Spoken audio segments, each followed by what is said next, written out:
네,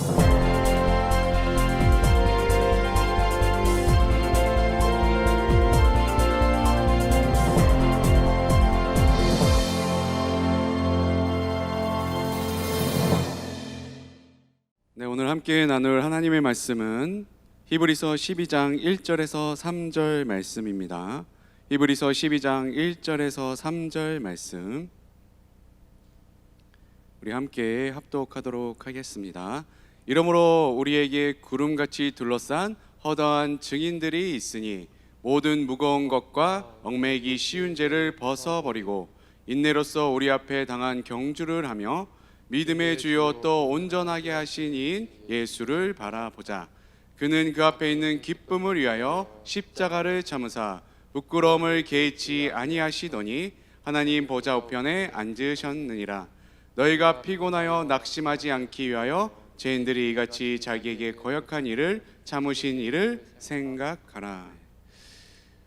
오늘은 예수를 바라보자라는 말씀의 제목으로 우리가 함께 말씀을 나누도록 하겠습니다. 우리 지난 2주간 예수 그리스도의 마음에 대해서 우리가 함께 나누었습니다. 우리를 향한 우리의 신랑 되시는 우리 예수님께서 우리를 향한 사랑이 무엇인지에 대해서 우리가 2주 동안 함께 살펴보았습니다. 우리 신랑 되시는 우리 예수님께서 우리에게 어떤 사랑을 베풀어 주셨냐면 그 첫 번째가 무엇이냐면 약혼식을 통해서 십자가에서 우리를 구원시켜 주셨다는 사실입니다. 이것이 예수님께서 우리를 향한 첫 번째 사랑이 되는 것입니다. 그 사랑도 완전한데 그 사랑에서 그치지 아니하시고 또 우리에게 다시 오실 그 예수님을 통해서 우리가 예수님이 다시 오실 때에 우리가 혼인잔치에 참여하여 저 천국에 들어갈 수 있도록 하신 것이 예수님께서 우리에게 허락하신 예수님의 사랑인 것입니다. 이 사랑이 여러분들이 심령 가운데 넘쳐나십니까? 네, 아멘 소리가 작은 거 보니 아닌 것 같기도 하고 그 예수님이 우리를 향한 그 사랑이 우리의 심령 가운데 넘쳐야 될 줄 믿습니다. 그래야 그 사랑을 깨달아야 우리도 예수님의 거룩한 신부가 되어서 예수님을 향한 사랑을 우리가 올려드릴 수 있게 된다는 것입니다. 그래서 오늘은 우리의 신랑 되시는 그 다시 오실 예수님을 신부된 우리가 어떠한 마음으로 어떻게 기다려야 할지에 대해서 함께 나누는 시간을 갖도록 하겠습니다. 우리의 신랑 되시는 예수님께서는 지금 어디에 계시죠?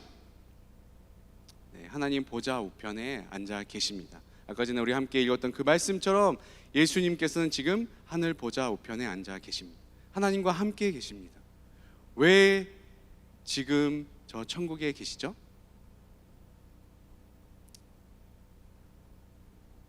우리를 위해서 예비된 거처인, 예비된 우리 나라인 저 천국을 우리에게 허락하시기 위해서 지금 천국에서 우리가 거할 처소를 예비하고 계신 것입니다.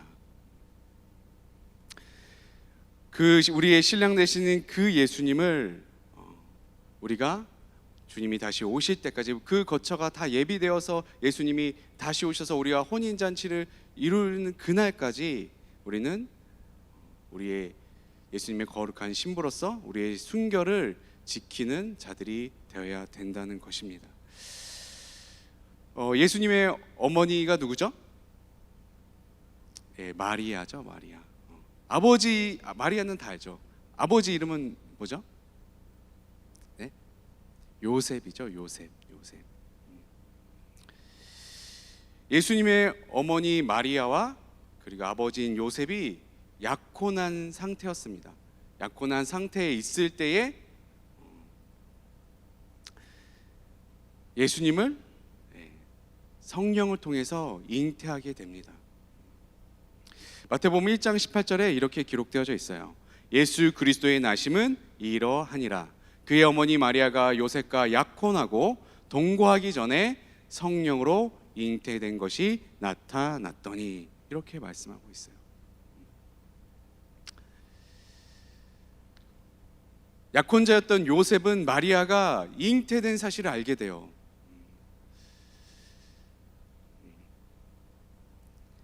이 요셉은 뭘 준비하고 있었겠죠? 약혼한 다음에 결혼식이 있기 전에 뭘 준비해야 돼요? 네, 신혼집을 준비하고 있었겠죠. 그 사이 동안에는 신랑은 신혼집을 준비하고 있고 신부는 그 신랑이 신혼집을 다 준비하기 전까지 순결을 지키고 있어야 돼요. 우리가 결혼을 약속했는데 결혼식이 있기 전에 다른 남자나 여자를 사랑하게 되면 어떻게 되겠어요? 절대 안 되죠.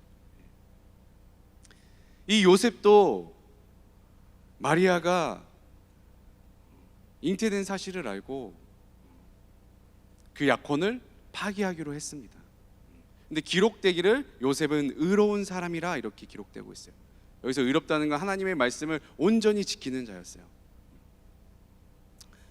그래서 얼마든지 이 마리아에게 책임을 묻고 처벌을 요구할 수도 있었지만 이 사람 요셉은 의로운 사람이고 온유한 자였기 때문에 그냥 묻어두고 약혼만 파기하려고 했습니다.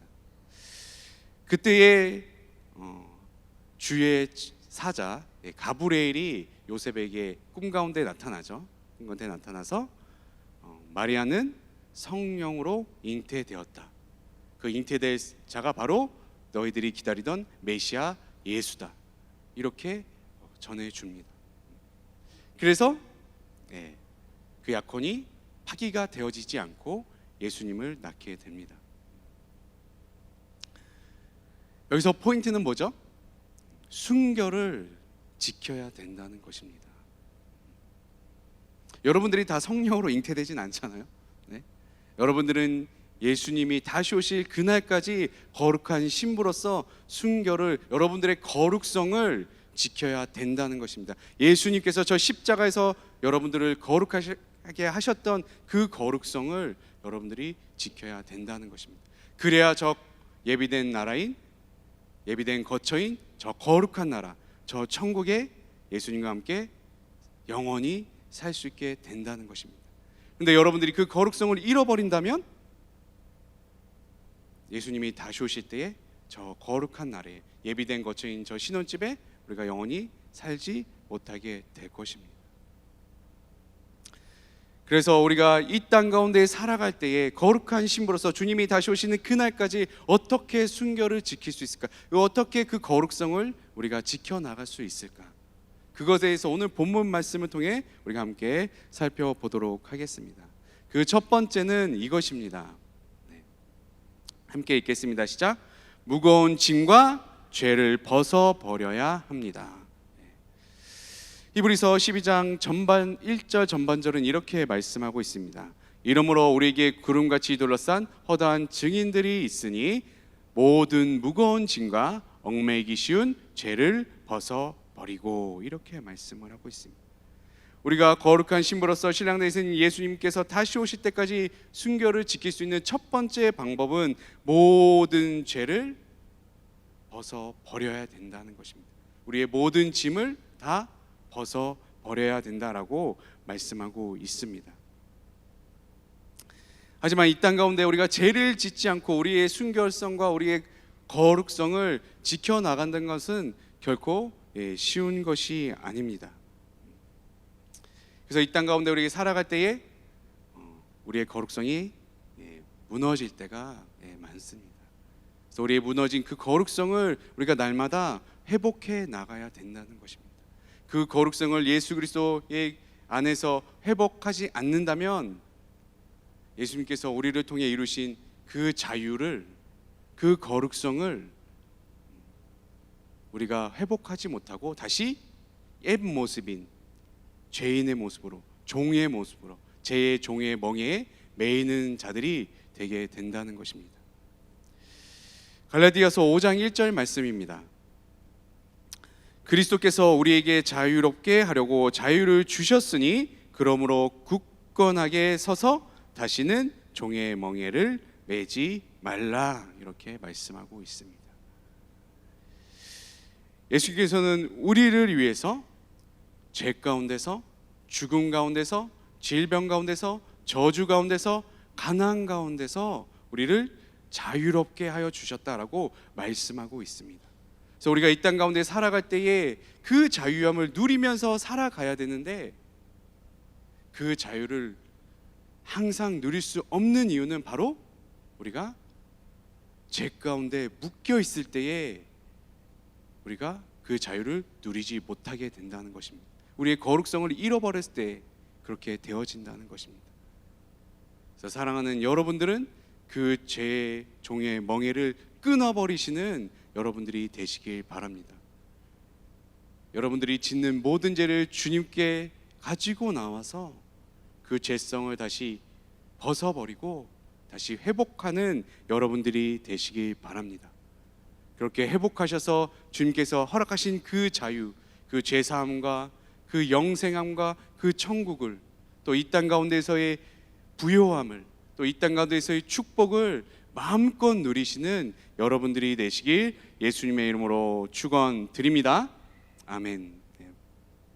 또한 이어서 말씀하기를 무거운 짐을 벗어버리라 라고 말씀하고 있습니다.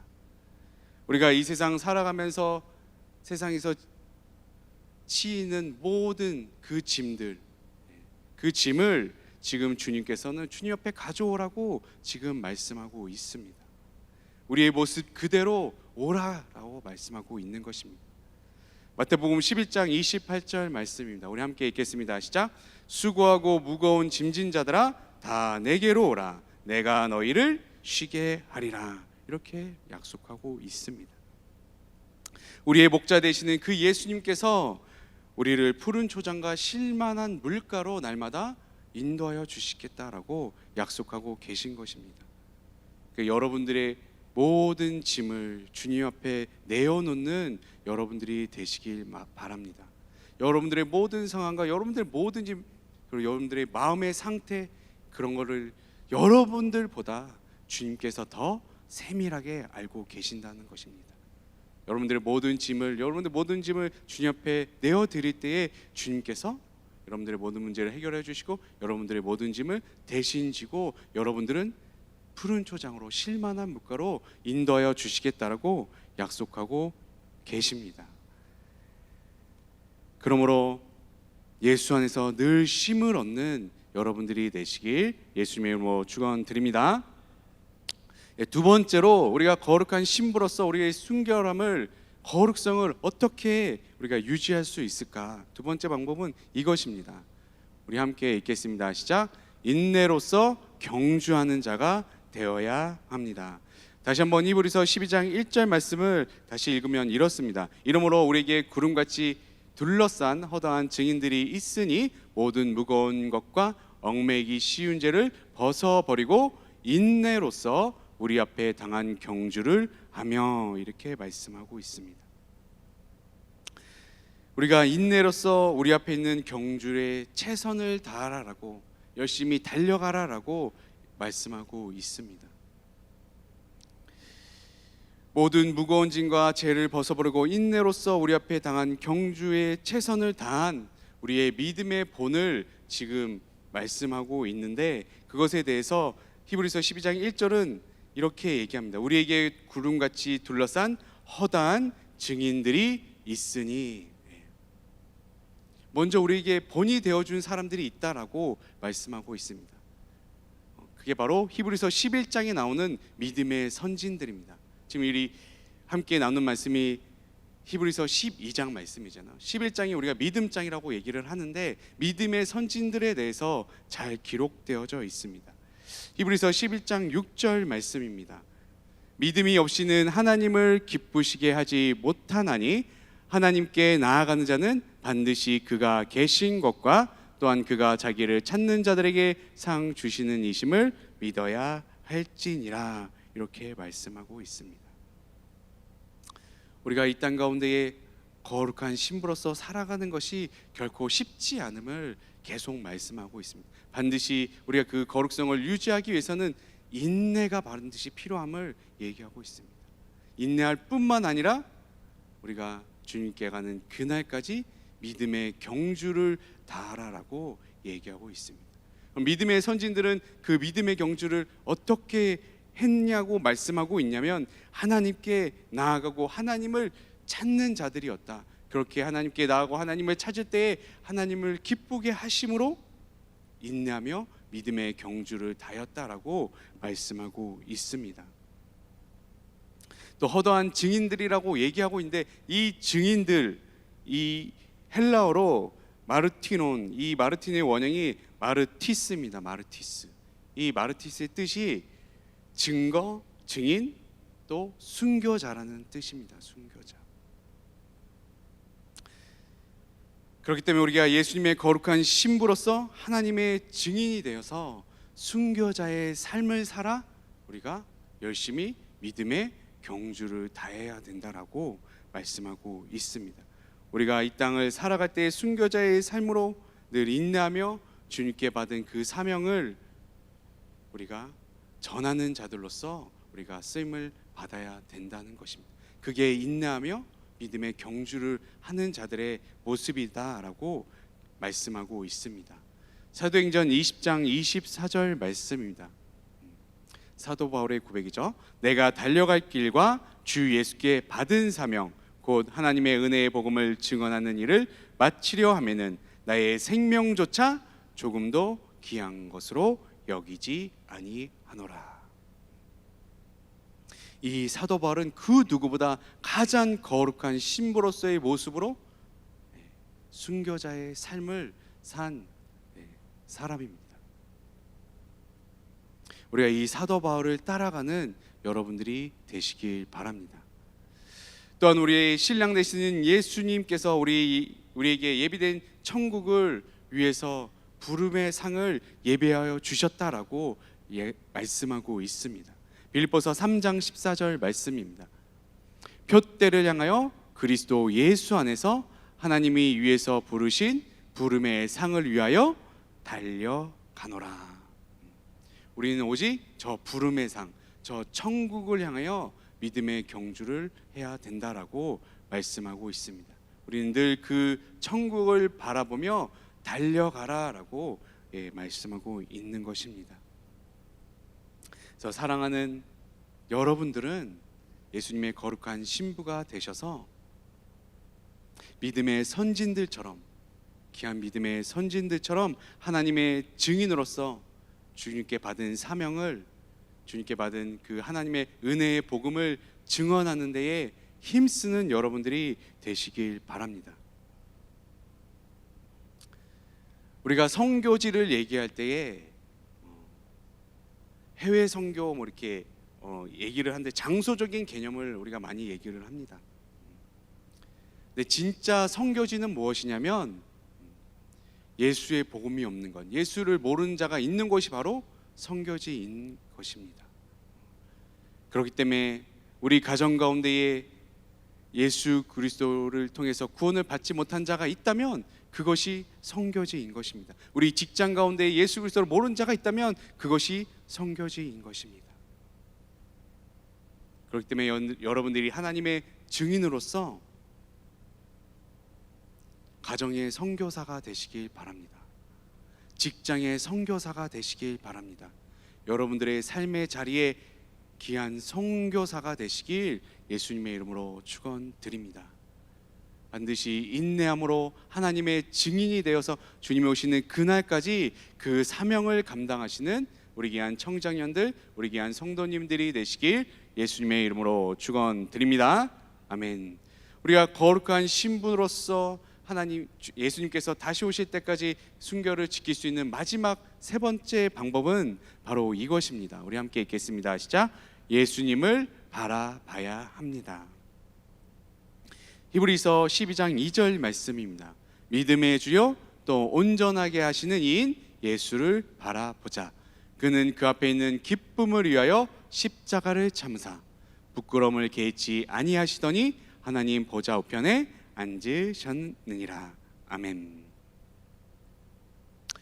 우리는 다 알고 있습니다. 우리의 모든 죄를 다 예수 앞에 내어놓고 모든 죄를 벗어버리고 또 우리가 우리의 삶을 살아갈 때에 하나님의 증인으로서 믿음의 경주, 하나님의 귀한 사명을 감당해야 됨을 우리는 알고 있어요.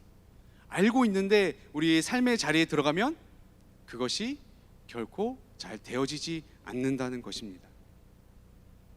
우리 복음통일이라는 선교가 다녀온 지 이제 2주 정도 지났는데 우리가 그 복음통일이라는 선교를 통해서 주신 하나님의 뜻과 계획을 분명히 알게 하시고 또 귀한 선교를 통해서 하나님께서 주신 그 은혜와 기쁨이 우리의 심령 가운데 넘쳐 흘렀습니다. 또 많은 여기 청년 장년들이 많은 선교를 감당했을 거예요. 그 선교를 감당했을 때 이와 동일한 것들을 하나님께서 깨닫게 하여 주십니다. 왜냐하면 선교지에서 하나님의 뜻과 계획을 분명히 알 수 있기 때문에, 또 하나님의 선교를 하면서 하나님의 사람들과 함께 그것을 감당했을 때 그 은혜와 기쁨을 다 누리게 하셨을 것입니다.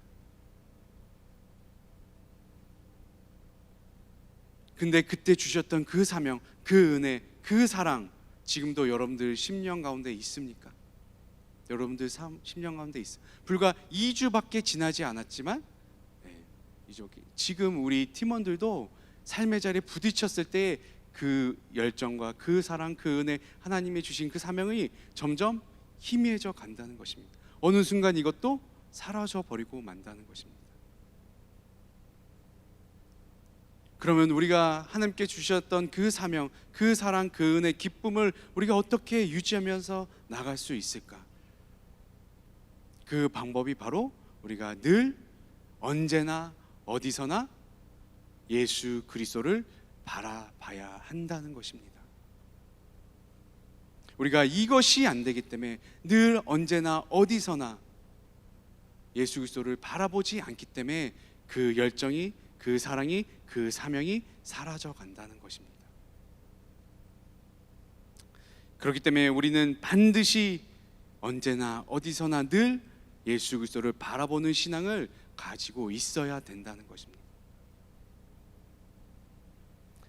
이 원리는 아주 간단해요. 아주 간단합니다. 우리의 시선이 머무는 곳은, 많은 사람이 있는데 우리의 시선이 머무는 곳은 어디에 시선이 머물까요? 내가 좀 더 생각하거나, 내가 좀 더 마음을 가지고 있거나, 내가 사랑하는 사람에게 시선이 가게 된다는 것입니다. 수많은 사람이 있어도 내가 가장 사랑하는 사람에게 시선이 갈 수밖에 없는 거예요. 여러분의 시선은 지금 어디에 있습니까? 여러분들의 시선은 지금 어디 있습니까? 여러분들의 마음은, 여러분들의 관심은 지금 어디에 있냐는 것입니다. 내 마음이 있고 내 관심이 있는 곳에 시선이 머물게 되어 있습니다. 미국의 한 주에서 있었던 일이에요. 어떤 사람이 바닷가를 거닐고 있었는데 로프에 걸려서 바다에 빠져버리고 말았어요. 바다에 빠져버렸어요. 근데 이 사람은 수영을 못해요. 그래서 살려달라고 소리치면서 발버둥 칩니다. 근데 그때에 한 젊은 사람이 일광욕을 하고 있었어요. 단 한 사람밖에 없었습니다. 그래서 그 사람을 보고 살려달라고 외칩니다. 근데 그 젊은 사람이 거들떠 보지도 않고 계속 일광욕을 즐겼습니다. 끝내 이 사람은 어떻게 됐을까요? 당연히 숨을 거두고 말았어요. 그 이 사실을 안 유가족이 이 젊은 사람에게 소송을 겁니다. 소송을 걸어요. 충분히 구할 수 있었고, 아니면 누구에게 전화라도 했으면 119에 거의 911이죠. 911에 전화만 했어도 이 사람이 살았을 텐데, 내 가족이 살았을 텐데 이 사람은 방관했다는 것입니다. 무관심으로 일관했다는 것입니다. 근데 재판은 이 젊은 사람들이 이기게 됐어요. 죽어가는 사람을 살려야 된다는 의무가 없었기 때문에 소송에서는 이 젊은 사람이 이겼지만 모든 사람이 그 젊은 사람에게 손가락질을 했습니다. 가장 큰 죄는 무관심에 있다는 것입니다. 가장 큰 죄는 무관심이에요. 무관심. 예수님을 향한 여러분들의 가장 큰 죄는 여러분들의 삶 가운데에 예수님을 바라보지 않고 예수님께 관심을 두지 않는 것입니다. 그게 가장 큰 죄인 것을 여러분들이 깨달으시길 바랍니다. 여러분들의 지금 가장 큰 관심사는 어디에 있습니까?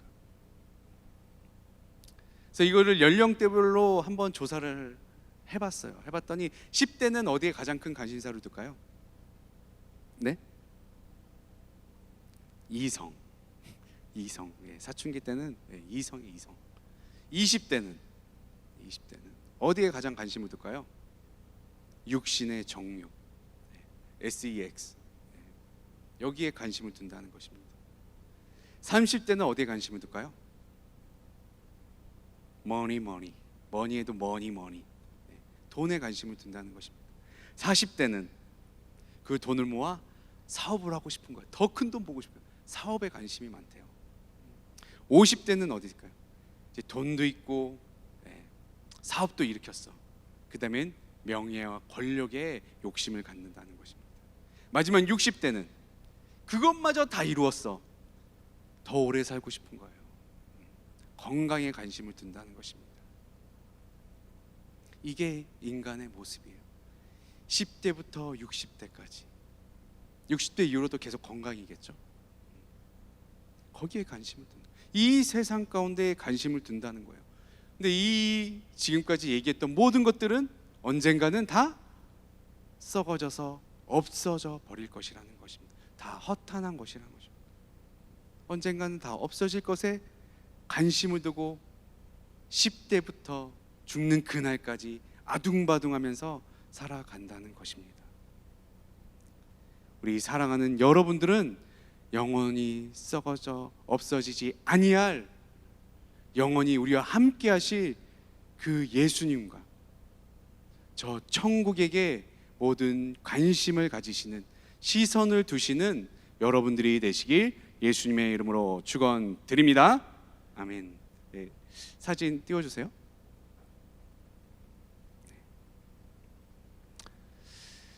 네, 보기 좋죠? 네, 가장 행복할 때, 제가 저번 주에 했잖아요. 가장 행복한 그 순간, 갓 결혼한 신랑 신부일 때 가장 행복하죠. 가장 행복합니다.